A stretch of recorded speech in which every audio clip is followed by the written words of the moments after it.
So how many of you struggle with setting boundaries? Well, I'll go first and say I do.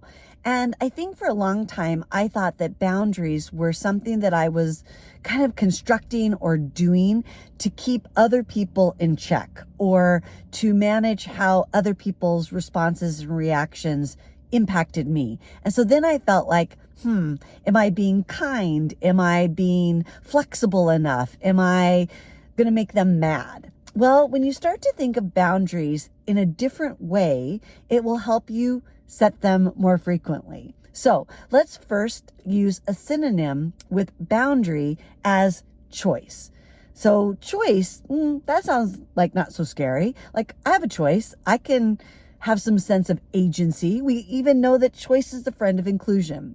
So when you're leading inclusive change and you want to set a boundary, it can't be about changing other people. It can't be about changing their reaction, changing their beliefs, changing even their mindset, which are their beliefs and their values. It really has to be about how you're going to respond to situations. Something really easy is that you set a boundary that you're not going to check your email after a certain time. Boundaries are often most effective when you share them out loud, but it's not to share them to say to people, hey, don't email me after a certain time. People can email you whenever they want. It's your response to that little ding or that little number that shows up on your phone saying that you have 20 new emails. It's your choice whether or not you look at those emails. So like, for example, I try to set a boundary that I won't check my phone for the first 15 minutes in the morning.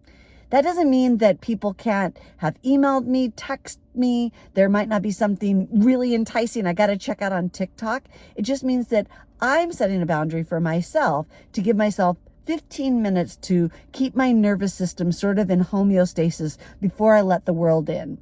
But I break the boundary all the time. But that's my choice. So when I think about a boundary and I think about it being a choice, it starts to be more about me and how I want to show up, respond to, limit, expand.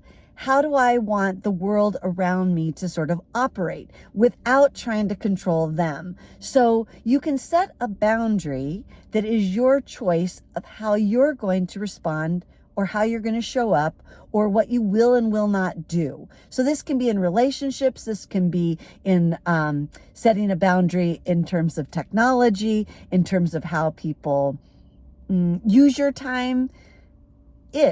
Right? But it's about how you use your time.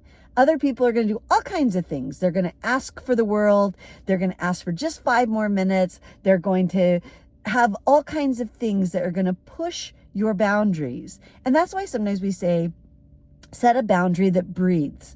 Because if your boundary is too rigid, you'll just go, it's too hard to hold on to. So a boundary that breathes allows you to have choice that like says, with these exceptions, or I can change the boundary. And whether or not you tell people the boundary is your choice, right? So it's more choice upon choice. Sometimes telling people about your boundary helps you be accountable for it. It can also mean that people will try their best to help you stay with that boundary. So they won't, tempt you by texting you early or something like that. But again, a boundary isn't about controlling others or getting people to stop doing things that aggravate or sort of disrupt your nervous system.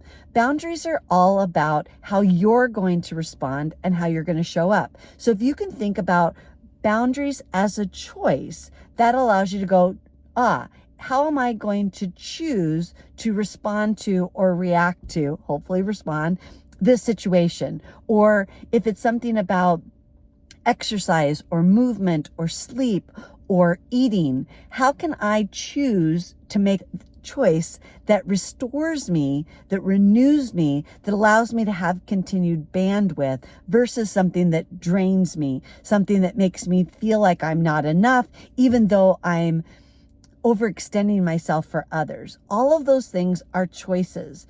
But if I think about, I'm going to set a boundary to kind of keep all of that external pressure at bay, that's when things start to get wonky, because you really, really, really can't control others. All you can do is decide or choose how you're going to show up or how you're going to respond to certain situations, whether they be internal emotions or external stressors.